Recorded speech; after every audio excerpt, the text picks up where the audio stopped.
Hello and welcome to Landscape Photography World, the podcast for everyone passionate about landscape photography.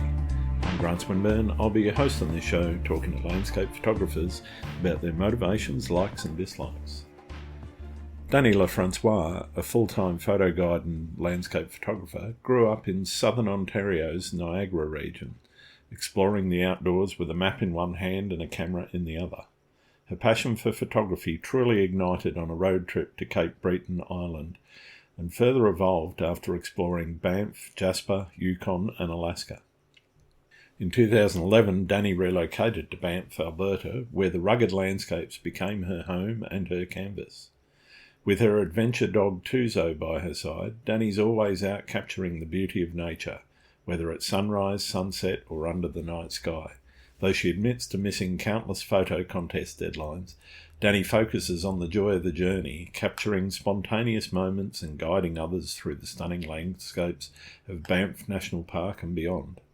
A dedicated advocate for nature preservation, Dani emphasises the importance of hands-on photography, preferring natural light and minimal digital editing. Her love for adventure, combined with her technical skills, storytelling and passion for the outdoors, makes her a beloved figure in the landscape photography community. I hope you enjoy the show. G'day, Dani. Welcome to Landscape Photography World. How are you going? I'm doing pretty good. How are you? Yeah, very good, very good. Just coming into spring here in Australia, and I know you're pretty excited about coming into autumn or Oh, fall yes. there. Yeah. What are you doing to prep? Lots of sleep because I'm not going to have much of it. Yeah, lots of early mornings and late nights, and it'll be lots of stars too. So just Nice, catching up on that sleep. nice. Looking forward to seeing the results, actually. Yeah, me too. I'm really interested in why people become photographers and why they get into landscape photography in particular. And I guess I'd like to start with that. What made you a photographer? All the hard questions first. We always did road trips when I was younger, and so we would see a lot of things on those road trips, and it was mostly all across Canada. I'm originally from Ontario. Okay. And we would do road trips around Ontario and then around the East Coast, and absolutely stunning. And I'd always just be taking pictures as we're driving and all the places that we'd go to and see. And I enjoyed taking pictures, but it wasn't until my first trip west to the Rockies when it was like, okay, I want to do more of this more often all the time. And it was really inspired by the landscape that I was seeing, and Yeah, specifically the Canadian landscape that kind of forced me into it. yeah. Living in around the Rockies, you couldn't help but Yeah. do some sort of photography. Yeah. So when did it start to become art as opposed to recording? You know, a lot of people start out as you said, you were recording your trips and creating memories and so forth. And I'm not saying that the artistic side isn't also creating memories, but there's a difference between taking a photo of something versus Mhm. saying something with your photography. I think it would have been that trip to the Rockies where I had taken photos I had gotten my very first digital camera. It was a state-of-the-art 2 megapixel point and shoot. Yep, yep, And we bought it specifically for that trip. yeah, And I took all of the photos. And that following year in high school, I took a photography class cool. because at my school you could take science or art. And Yeah, I had one day of chemistry, and that was it. I canceled that class and I got went to you. photography. And in that class, we would have assignments, and it would be like bring in a photo that represents the rule of thirds and all these kind of things that you're learning. Yeah, And unknowingly, I had taken all of these photos that technically followed some of these rules on my trip the previous summer. And so I had all these photos available for these assignments. And it's, oh, I guess this is something I'm good at, where my natural eye was seeing this stuff, and I took the shot because I liked that scene that I saw on that screen. sure, sure. And that kind of, what's the words I want to say? It's that validation of, oh, this is good, gave me the confidence to keep going.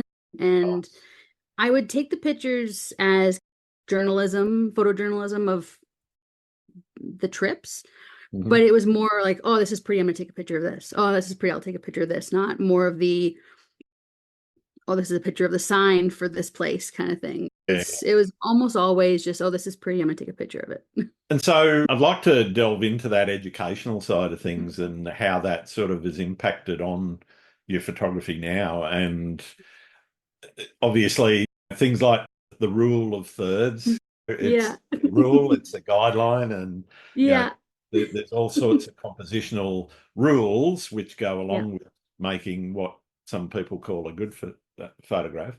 How much do you keep from what that education, that early education in high school and so forth? How did that sort of impact, and how has that sort of changed along the journey? I don't remember anything else from the class, so that also Okay, helped. that's nice. It went in the head and went right out because it felt it wasn't important. I was just taking the shots that I liked, and the school stuff it leaves the head almost immediately. But the memories that I do have are spending time in the dark room because Yeah. we were doing film in school. And so I remember the experimenting with that.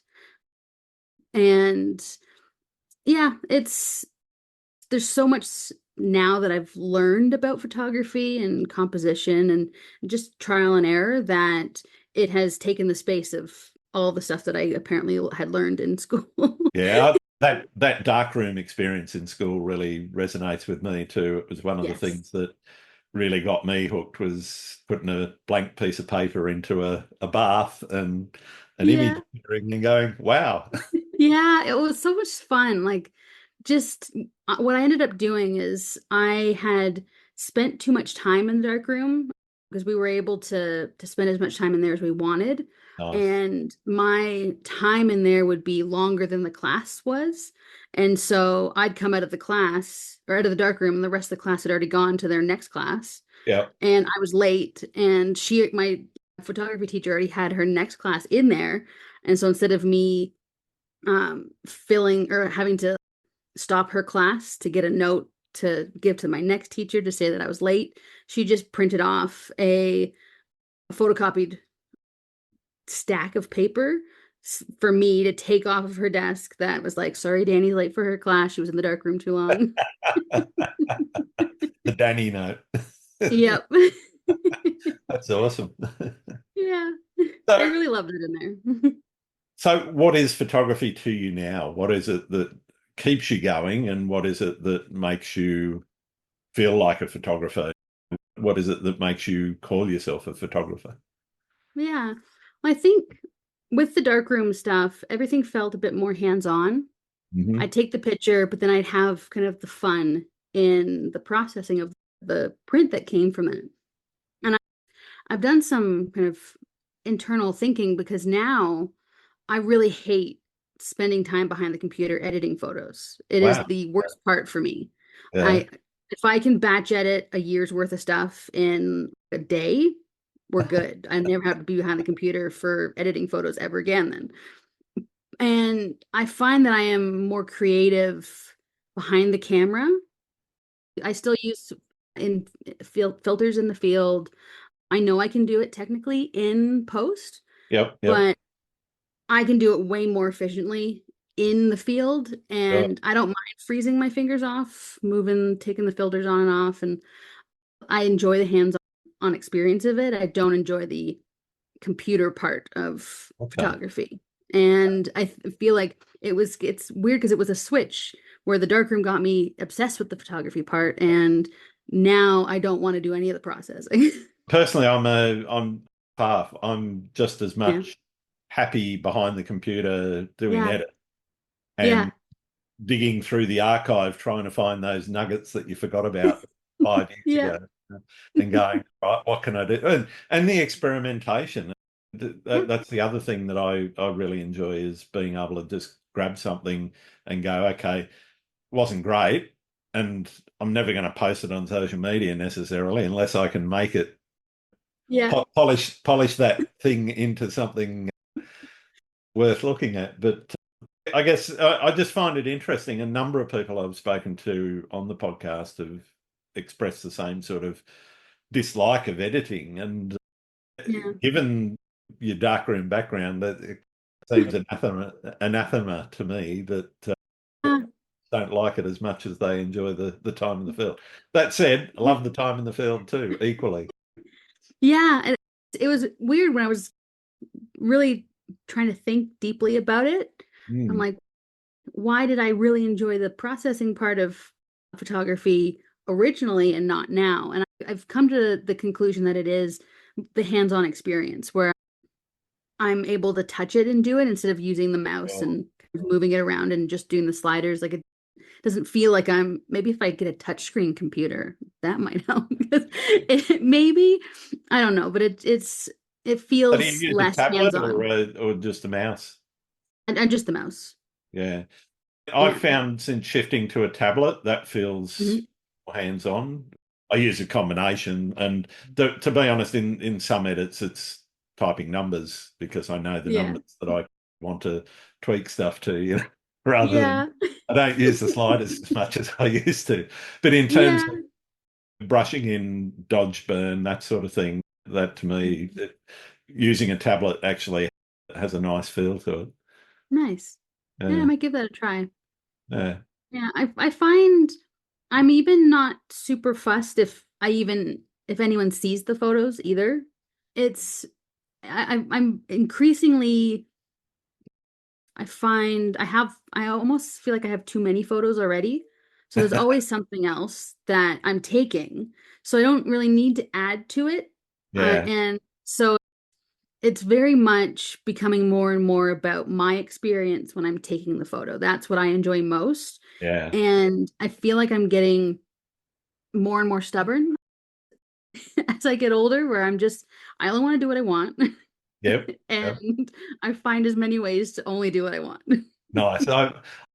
I really resonate with that. That's something that I think as you get older, you do tend to slip into that and going, Yeah. I'm not doing that. Yeah. So obviously, where you live has influenced what you take.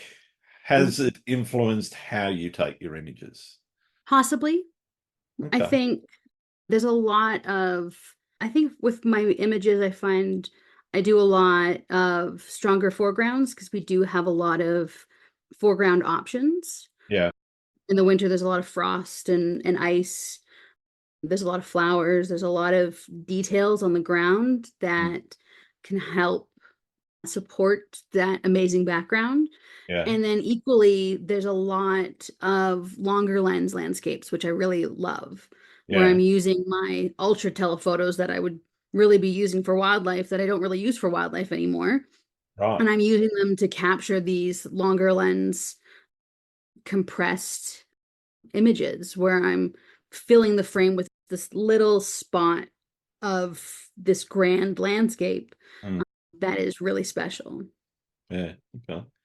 And in doing that, that's something that I've not just experimented with. I'm building that into my workflow is looking for those long lens focused on more intimate details of a grander landscape. And I guess it's definitely a style of work that is comes out a lot in your work. I'm interested in how you stay inspired with that. Is it just looking for those details, or are you a little bit more organic with it and it's just, oh, there's the light, I'm going to go there?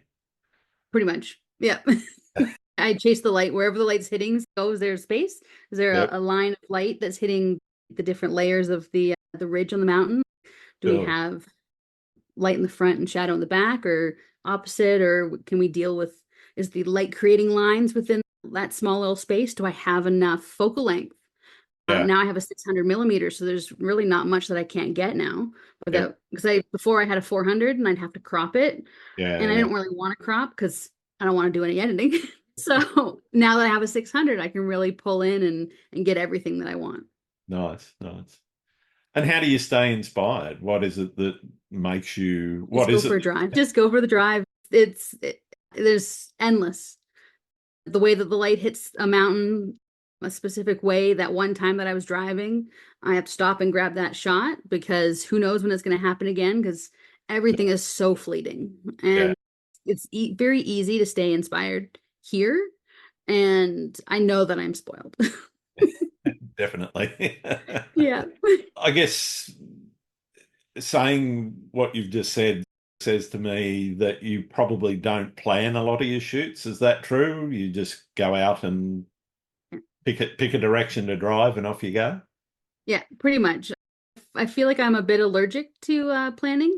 Okay. Uh, I'm almost stubborn. I'm pretty stubborn, but I almost prefer to not.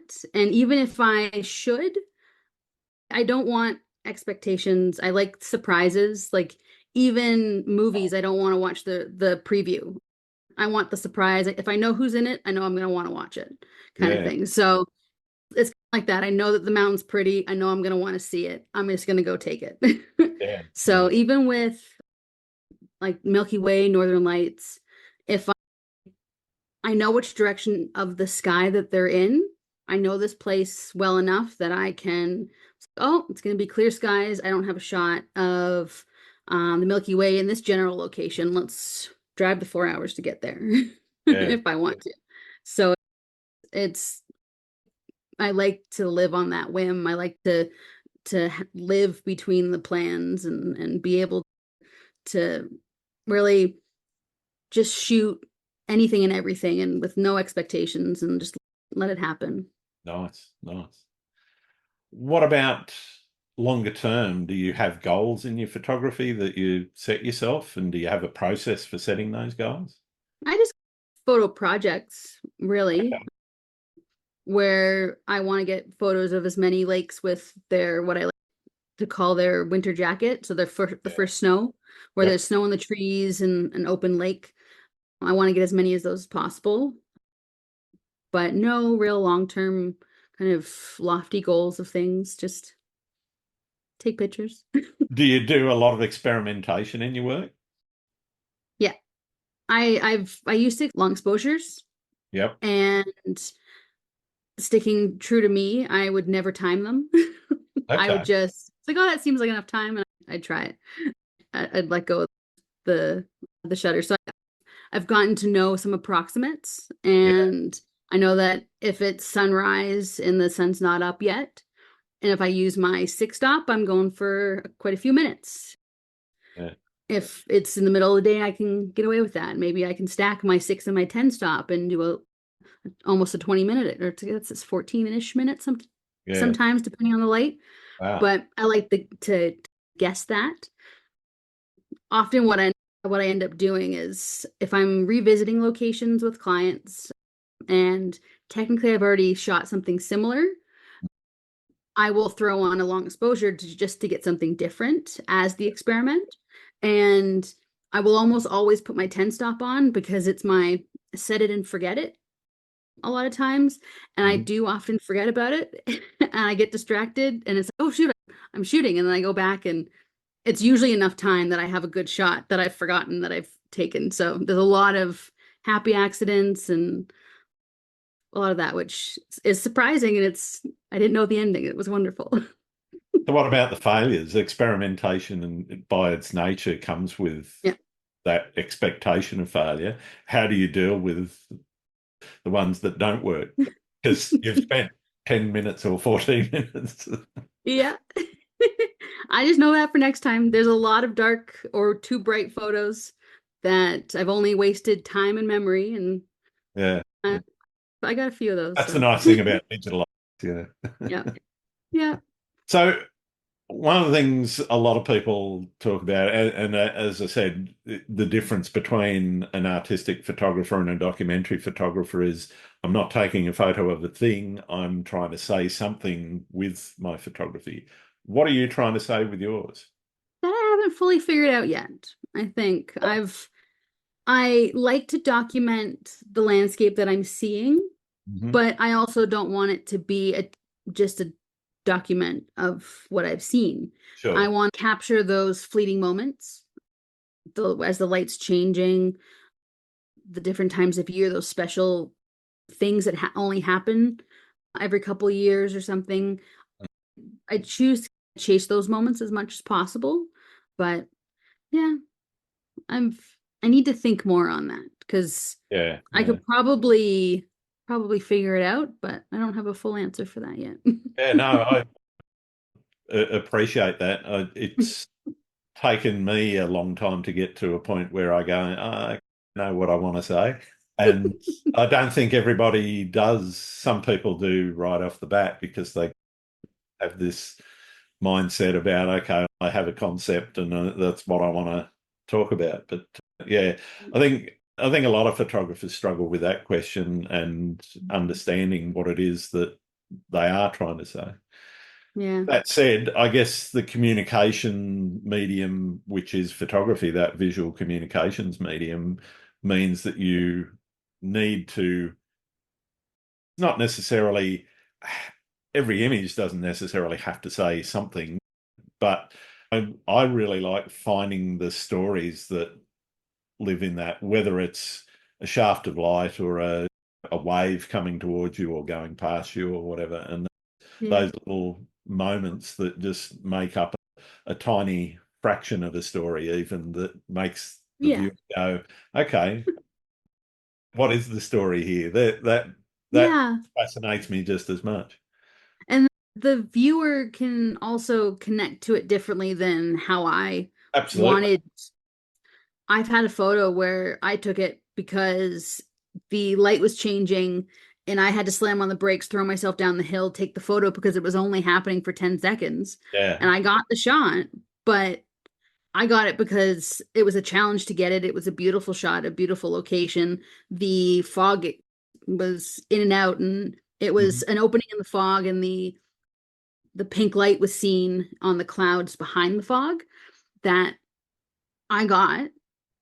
But then people who have seen it, they are seeing different things in it. There was a rock in the shot that looks like something, Yeah. and people were connecting to it differently. I'm like, it was pretty, and I took it. What does success in your photography look like to you? Being happy for me is success with the photography. If I'm happy with the image, it's great if other people like it too. It's great if other people connect to it. Yeah. I think it's a bit more of a personal thing for me that I really love taking the photo and spending time taking the photos, and the enjoyment from other people is that extra bonus on top of that. Yeah, nice. And in terms of the choice of lifestyle, is it full time for you now, photography? How Yeah, did you, 2018 I went full time. yeah, so how did you make that decision? And were there strains and stresses in your mind going, okay, when do I pull the trigger? It's something that really interests me is how people get to the point where they go, okay, I'm done with Yeah. 9 to 5 or whatever it is. Yeah. I'm doing this. In 2011 is when I moved west, and that this running photography workshops was my main goal Sure. of stuff then. So 2011, I spent as much time as possible exploring the area, learning the locations, learning when locations were best, and trying to understand weather, which is always changing. Yeah. And so then it was about a year and a half after I moved that I started the business, started to do a little bit of workshops every year while still working quote unquote real jobs, all in tourism, whether it was hotels, visitor center, Parks Canada, and just the business grew gradually. And in 2018 is when I had been working for Parks Canada for a few years before that. Yeah. And because it's government, I was able to take a year off Nice. without giving up my job and kind of have that safety net. Yeah. Yeah. And so 2018 is that safety net year. I decided to see if things were viable that year, and it was a really busy year. Yeah. So I technically have retired from Parks Canada and was able to go full time because it Awesome. was getting to a point where I was working, I was doing 2.5 hour sunrises before work. I'd work my 8.5, 9 hours, and I'd do a 2.5 hour sunset after work, and then I'd sleep in between. So it was getting to a point where I needed to pick one. Yeah. Yeah. Yeah. And what have you learnt from running your own business It's now? horrible and hard. Yeah, 4 years. It's hard. It's hard, especially now after the whole world has changed. Yeah. But things are coming back, and I'm optimistic. Oh, that's good. Yeah. Yeah. How do you balance wearing all of the hats? Because you're the CEO, you're the chief Yeah. marketing officer, you're the chief financial officer, you're the chief Yeah. photographer, you're the chief editor, all of those jobs. I Yeah. know doing it myself, it's okay, which hat am I wearing and how much time are you spending in each of those modes? Yeah. I don't do a good job at any of them, but they get done. I think that's the problem is that Yeah. you're having to split yourself between a lot of different roles. Yeah. And And yeah, some roles that you're just not good at all. yeah. So it's a fun process. What's your favorite one other than the photographer, obviously? Mm, None. None of them. All of them are not my specialty. I'm not good at any of them. I struggle with all of it other than the being out teaching people how to take pictures. That's Yeah. the bit you do for love. Yeah. Yeah. You got to do the rest for money, though. That's the problem. Yes. So tell us about how you got started in doing workshops then.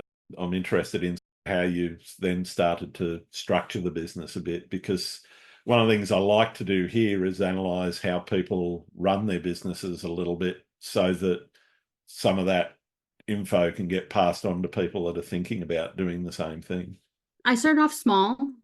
It was all trying to advertise online, Sure. and it was nice that it was gradual. It wasn't all at once. I was able to do some trial and error of different website designs, different web host providers, and figure out what worked and what didn't work. And then just generally how I wanted to structure my workshops. I feel like it's a bit different than maybe some other people do because pretty much all of my business is private one-on-ones. Okay. So it's a bit more what you would maybe say labor intensive because I'm working a lot of hours and focusing on individual people instead of doing 1 or 2 weeks a month with a group workshop in a different location. But so I'm doing a lot, which I enjoy because I'm out there a lot, which is the best part of Yeah. it. And so I have options where I've grown into now where I have a 5 hour half day options of sunrise or sunset, Yep. and then full day and then multi-day where I we pick the days, the amount of days, and then I pretty much figure out where we're gonna go. I have for the 5 hours, it's a bit more focused where people will pick the Banff area or the Lake Yeah. Louise and Yoho area and that kind of stuff. And then they pick the general area and then I pick the specifics because I now I know where we should be. Yeah. Yeah. And if people have an idea of a place that they want to go to, Mhm. especially for the multi days, Yeah. if they're like, oh, I want to make sure that we hit Bow Lake. I'm like, okay, or we'll hit Bow Lake, but I'm going to make sure we get there on the day where it's going to be the best. And so I like that freedom too, where the multi days, it's basically just going out and having a fun week. Nice. Nice. Yeah. What's the most important thing for somebody that wants to run workshops to remember when running or hosting a workshop? The flexibility Yeah. with people and places is not to be overlooked, Mm. because I have a variety of different kinds of people who come through, and there's a variety of fitness levels, there's a variety of just general camera knowledge and photography knowledge, Yep. and being able to adapt is probably my most important quality Yeah. as a photography teacher, because I have people who have all different cameras. I shoot Canon, Yep. but I get some Canons, but most of the time it's a split between, probably an even split between Canon, Nikon, and Sony, with a Yep. few Olympus and Fuji and all those. And then if there's something wrong with their camera that they can't get to work, I should be able to help them fix it. Yeah. And learning, I'm constantly learning the new technology. I enjoy Mm. learning that new technology. And especially if there's a camera that I haven't seen before, I always ask, like, can I hold it? Can I just look through the menus a little bit and see what they're Particularly if thinking? they've got a Hasselblad. Yes, yeah. Can I see? Uh, Yeah. in terms of running them, the thing I'm always impressed by is what I can learn from my clients. Do you ever find yourself doing that? Yeah, definitely. I know what my strengths are, and I enjoy watching clients who have a certain eye for specific things. Mm. So if I know someone who is know that they're really good or really enjoy macro, I'm going Yep. to make sure that we're going to a place where there's going to be a lot of options for macro or abstracts, where maybe if I know that there's an area where there's a photo in this spot, I can't see it, but Yep. someone who has the eye for this can see it. Yeah. And so I like to be able to create the opportunity Mm. for that. So I enjoy watching when that happens. I'm like, oh, I didn't even see Yeah. that. It's like, yeah, that's really good. And I make sure that I'm letting them know that they've figured this spot out that I've not seen. Yeah. I've not been able to figure it out, and they've done such a wonderful job. Yeah. And to keep that eye, like, it's wonderful. Fantastic. Yeah. It always fascinates me. You can have three or four photographers within 5 meters of one another, Yeah. and they all come away with something completely different. Yes. Yeah. I Doesn't love matter. it. Doesn't matter what level they're at either. Yeah. It's amazing. How one of the things a lot of people, and I'm talking prints and that sort of thing here, how you price your work is something that a lot of photographers struggle with. How do you deal with that struggle? I like to look at the prices that everyone else has around me and see how they compare themselves to everyone else, and try to find where my place is in that. I don't do a lot of print sales because I'm not a good salesperson. I have them available. I have pricing on there. At one point, I figured out what that pricing should be. I forget how I did that. So the next time I have to do that, I'll probably have to remember how I did that and then figure it out again. But It's it's kind of usually taking a look at other work. what I was looking for. Do you have a formula? You do. You can't No. remember it. That's beautiful. Yeah. What about favorite locations? What is your favorite location? The thing that keeps calling you back? I have a few. I have a few different spots around here where Vermilion Lakes Yep. is close to the town of Banff. It's, if I could, I would close the road and live on it. And so that no one else can have it. It's all mine. But I can't. So I'll just keep going back. It's one of my absolute favorite spots. There's so much to shoot. Daytime, nighttime, any time of year. It's just, it has so much to offer along all the 3.5 lakes that are there. And then Moraine Lake is, it's becoming harder to get to nowadays because of the shuttle access Yep. and the change that Parks has done with it, because it is such a popular place. Yeah, But it's very popular and shots of it. yeah, and it's really a true example of what social media can do, to a Mm. location. It is our fault.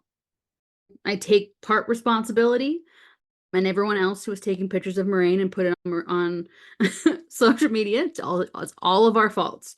And but it's such a beautiful place. I cherish the memories that I've had where I've been the only one on the rock pile taking pictures.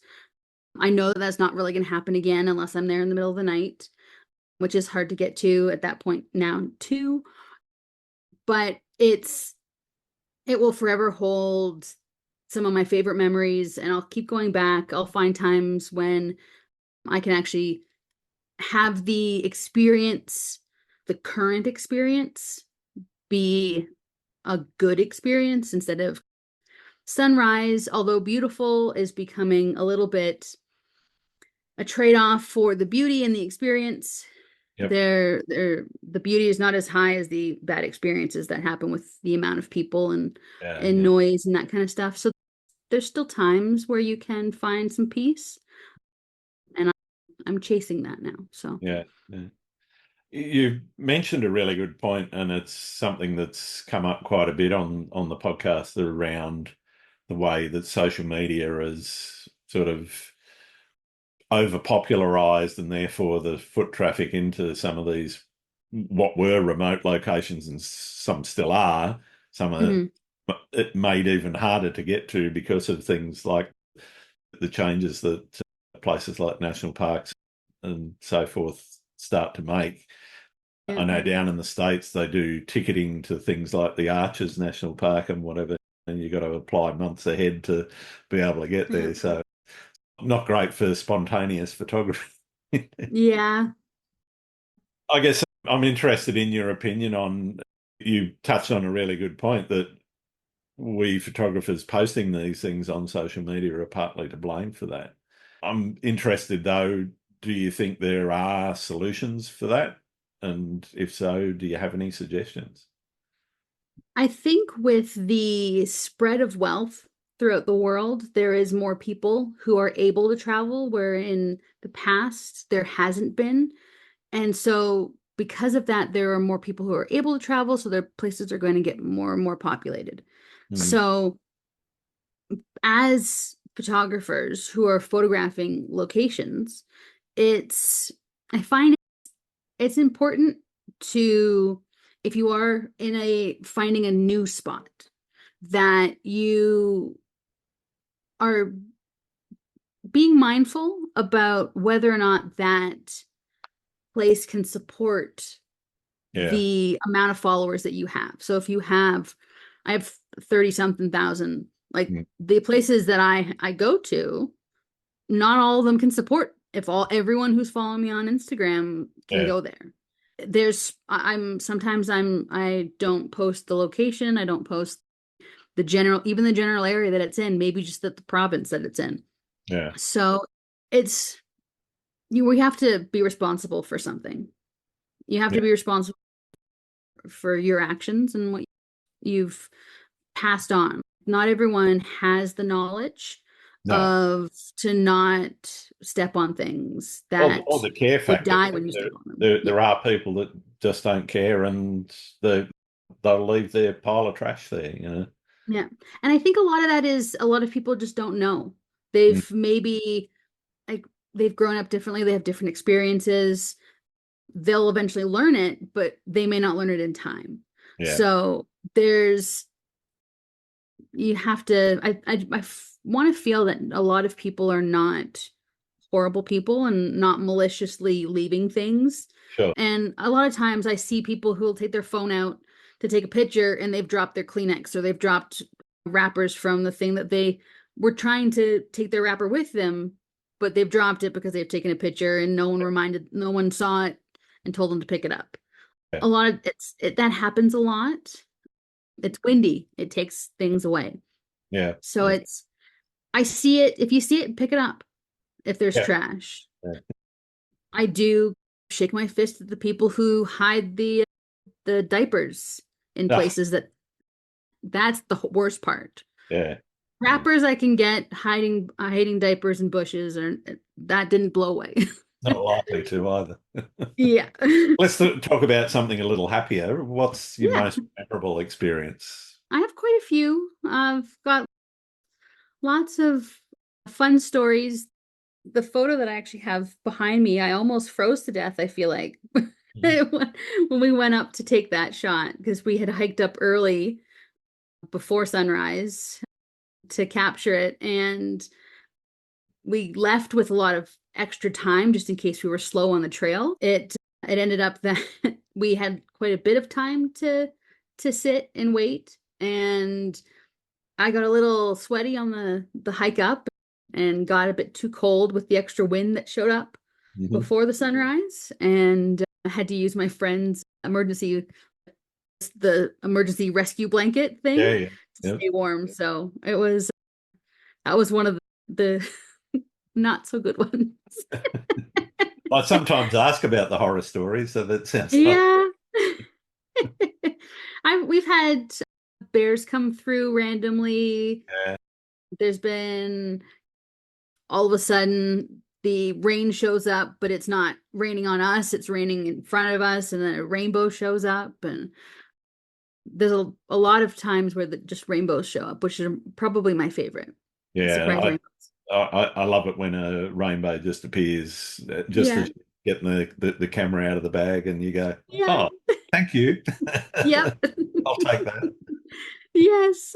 What's one thing that you've learnt about the world through photography? That we're all super similar. Okay. Yeah. Yeah. We all enjoy nature at a different amount, but we all similarly enjoy it Hmm. and like to see pictures of it, to see it. Yeah, we're all Yeah. pretty similar. I want to go wind back a little bit to where you were talking about your processing and I guess dive into your processing technique. If you don't Yeah. like it, what is it that you're actually doing? I do most of my edits in Lightroom. I look through my shots and I see which ones I like best. I usually will rate them with the stars. Yep. And then a lot of times I'll get that photo and I'll do my little sliders, and it takes what, 4 or 5 seconds. I do the adjust the basics and then remove the chromatic aberration and all that little stuff at the end. And then I export it to Photoshop, where I put my stamp on it and resize and sharpen for web, save it, save the original file, and then save the web file. I'm out. And are you straight home, straight onto the computer, straight into editing, or do you just back it up and then just leave it for a bit and come back to it? It's a mixture. So if I have a lot of workshops that are back to back, it stays on the card until I'm able to have the time to sit down and put it onto the Sure. computer. So there is a little bit of leaving things to chance that hopefully my card doesn't mess up in between there. But I put it on a lot of times. If I have that time to put the photos on the computer, a lot of times I do also have time to go through some of the shots, especially if I'm coming back from a multi-day backpacking trip or something, Yeah. and I'm able to go through some of my favorites. I do that kind of first look through and pick the big favorites, and then I edit those, and then I forget about it for a couple years usually, and then I Yep. go back and then I pick some of the other ones out, and it's usually that kind of a few times a year where I feel like I want to edit, and Yeah. I'll edit maybe 50 photos, and Uh, I've picking a year usually, and I'll go through the dates each month yep. and find some photos in that and like, oh, how did that one? I don't how did I miss that one? And go from there and edit that. And a lot of times I'll do my Lightroom edit, and then I export to Photoshop, and then I go back to Lightroom and I find a new one, and then I have those 50 photos in Photoshop that I can just batch that out real fast too. Yeah. Cool. Cool. Thank you for that. Yeah. Do you prefer taking pictures on your own or with other people? I've been taking pictures now. I used to do a lot more on my own, but now because I'm shooting mostly with clients, that I find when I'm on my own, I lack direction. Okay. Wow. I'm like, I don't know what I'm doing right now. And so even just to have someone there to chat to, even if Mm, they're not taking pictures, just to have someone around to just chat around to. So yeah. I I find that I enjoy it more a little bit more now when I'm with people. Hmm. Yeah. Do you ever bump into anyone that you know out in the field? Yeah, a lot of times I end up finding people that like, oh, I didn't know that you were in the town or in the Rockies. We're Excellent. coming up to this fall is usually when I end up running into people because a lot of people come here to shoot the fall colors. So Yeah, no I doubt. usually end up bumping into a few people. Yeah. Yeah. What about printing? Do you print much of your work, or is it all pretty much all digital? It's mostly digital. I do print. I have to do some refresh. I have printed quite a few of my own shots for my walls at home, but it's probably been 5 years since, so I should probably refresh and change those up with some newer shots. Yeah, yeah. I do a fair few test prints just to just to see what they look like. I've Yeah. only got an A4 printer here. It's not going to cut it for something that's going to go on the walls per se, but yeah, Yeah. I I have a photo printer that I had gotten years ago, but I always struggled to get the colors to match. And I found that like I could spend more time and learn to do this, yeah. but it's I didn't really feel like it. It's like this is not, I don't worry about it. Printing's Let the definitely not for professionals take everyone. care of it. Yeah, Yeah. it's definitely not for everyone. There's Yeah. a lot of arcane things that you can get into. Once you can get a profile set up that kind of matches your calibrated screen and so forth, it's not so Yeah. bad. But I think Yeah. that's the first step a lot of people don't understand is having a calibrated screen really makes a difference Yeah. to what your printed work ends up looking like. Because if you're Yeah. working uncalibrated, then doesn't matter what you do with your profiles, you're going to have to do a lot of jiggery pokery to make it look like it looks on Yeah. the. Yeah. And there's professionals that are way better at it than I am, so Ah, they can handle it. absolutely. Yeah, I don't call myself a professional in terms of printing. It's I do test prints just to see, okay, Yeah. do I need to lighten these shadows or to darken down some of those highlights a little and just get the dynamic range right for the print. But, Yeah. True. yeah, Yeah. and the colors pretty right, then yeah, then I send it off to somebody pro that can actually make it big enough and ugly enough to stick on a wall. Perfect. What about things like creative blocks and those times when you're just not feeling it? How do you deal with those? I was getting into a bit more of a rut, I think, at the end of 2019. But I think with the change of 2020, where kind of everything changed, that I was able to almost be able to take that break and not because things were closed. So I really couldn't go out and shoot very often, anyways. Yeah, yeah, So I was able to have that time to just chill. So I find I don't hit the creative blocks too much.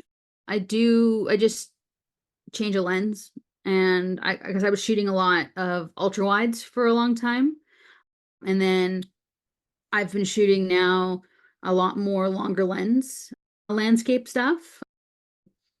And I feel in the last couple years I've been pretty equal now with the ultra wide and the long lens, and so there's now a balance where I was maybe getting sick of my ultra wide, so I started to do my long lens and just following the creativity and see where that takes you. And if it doesn't take you anywhere, then I'll take a picture with my phone. fair enough.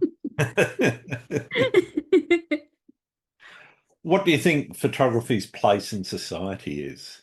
It's becoming more and more important, it seems, because there's just so many, we're becoming more and more visual. And I feel that photography is going to be a bit more important, maybe, because you have the ability to make things that are not real, that the photography that is quote unquote real, like it is something that is could have been touched with your hands. It is important. Yeah. Okay. And what do And you think? having, because Go on. as the photographer, you're pointing your camera at something that you want to capture. You want to save that memory, or Mm. you want that piece of landscape or wildlife or something to be saved. And it's the past. And I always enjoy looking at pictures of the past, see how Yeah. things have changed as time has gone by. Yeah. I find that endlessly fascinating. Yeah. Yeah, particularly places that you know, and you Yeah. can go, oh, okay, that building's still there, or that building's gone, and Yeah. look what used to be there. And those trees have grown. Yeah, That's those my trees are favorite. grown as Yeah. another great one. Yeah. What do you see as the biggest challenge facing photography right now? I don't want to say AI because Sure. it's not photography, so it's something different. Yep. So it's not really impacting. It's Some another people might, art form, for yeah, want of a better word. yeah, and everyone has their own inspirations, really. Some Yeah. people are inspired by being behind the computer for the whole thing. Some people are 50-50. Some people are 10, maybe less than 10%. And I think probably the biggest challenge is people who are wanting to create just because, like, doing it for the gram kind of thing. Oh, Yeah. I take this picture because it'll do well on social media. Taking this Yeah. picture because it would do something for this or whatever would sell better. I find that I don't do a lot of commercial photography. I don't shoot for other people because it takes away my creativity. I've Mm. even if I've wanted to maybe do photos for someone commercially and actually had ideas and approached them to do the photos, as Mm. soon as it's been like accepted, yes, you could take the pictures, it's all gone. I've forgotten everything. I'm uninspired, none of it. Really? So I know now with myself, I have to shoot for myself. I have to shoot what I want. And so the only way that it would work is if I can shoot it and then give you images. And if you're good with that, we're good. Wow. So I yeah, don't it's know too many shooting. clients who'd be up for that. No. So I find if you're not able, like you maybe you find you end up in creative ruts and those kinds of things when you're maybe not shooting as much for you. Yeah. I feel like more photographers should shoot for you. Yeah. No. Fantastic. What about the future of photography? Where do you think we're going? Space. I think we're just gonna keep trucking along and people will get better gear, the images will get bigger and better quality, and then there'll be a handful of people who will want to shoot film and shoot all of this older things, and there's going to be these ebbs and flows of art, and I think it'll be interesting to see. Okay, cool. What's your favorite thing about being a photographer? Freedom. I shoot what I want when I want for the most part, and it's I've discovered that it's very hard to now that I've worked for myself for so long, it's very hard to work for someone else. I don't take direction very well Okay, anymore. I can understand that. So Yeah, what's your least favorite thing about being a photographer? the business part of photography is the worst part of photography. I somehow knew you were going to say that. Yeah. At least I'm consistent. Very true. Yeah. What about the best and or worst piece of advice anyone's ever given you? The worst piece of advice was probably you have to shoot a manual. Okay. And I feel that a lot of people are told that they have to shoot a manual, and you don't have to shoot a manual. No, definitely. I only shoot manual if I'm shooting at night, and everything else is with aperture priority. Hmm. And my brain works really well with shooting that way. Yeah. And I find that there is other people who also shoot that way, and Yeah. that's how they're like, they can, if they need to, shoot Yep. full manual, but you don't have to. Yeah. And I think that can be a lot of roadblocks for people who are learning. And I find that the people who I've seen struggle that didn't need to struggle were usually given that advice that you had to shoot manual, Mm. and we don't shoot manual. Yeah. We don't need I, to. I find myself switching between probably about three or four modes. Plus, Yeah. I've I shoot Canon too, so I've got the C1 and C2 custom Yeah. setups, and they're obviously the ones that I go to most often. And one of Yeah. those I think is an aperture priority setup. But yeah, I find it really weird if somebody gave advice saying only shoot manual. It's a good way of learning the exposure triangle, but But you beyond can that, also, I will yeah, still argue that you can still learn that in absolutely, aperture, yeah, because when you are adjusting, oh, I'm going to change my exposure compensation to go down while you're still staying in maybe f16, and you've gone down one full stop. So yeah, you can see that shutter speed change, exactly, and you can yeah, see the light change also on your live view, and how that it's an instant reaction seeing the number and the light change all at the same time. And mm, then I also like with the because I will shoot a lot of times my focus box with Canon. The focus is your metering box as well. And yeah, so that's right. I'm I like to move that box around within my scene Same, and yeah, seeing how it changes and what light I want. So I'm not even looking really at the number. I'm looking at my screen and seeing yeah, what that because light is, it and gives you then doing a my fine reflection of adjustments. what that exposure would be. Yeah. Do you do much bracketing? Not Probably really. the technical stuff. Yeah, not really. I will sometimes if it's a bit more difficult light, or if I'm traveling to a Yeah. location where I'm like, I don't really have, I want to make sure I have something that if I needed to in post, I could bracket, like use those bracketed shots and get something else if I needed to. Most of the times I don't. And so if that histogram is looking a little bit wonky that I might need it, then I do. Yeah. What about focus stacking? That's not, Sometimes. yeah. I Yeah, mean, I it find, depends on the scene and how far you are from the foreground and yeah. so forth. But Yeah, for night photography, not sorry, not night, winter photography, where I'm really wanting to get close to some ice or frost yeah, and really have that, it may be small in the scene, but I want it to have a larger impact. uh-huh. That's when my lens won't be able to capture that without focus stacking, so I will Yeah, focus stack. sure. Yeah, as I say, just interested.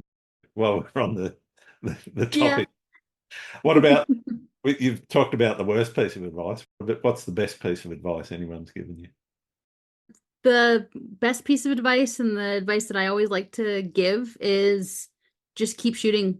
Take as many photos as you want, or as possible. Take it at different times of day, different locations. Just keep taking photos, Mm, and the trial and error, I find, really helps problem solving.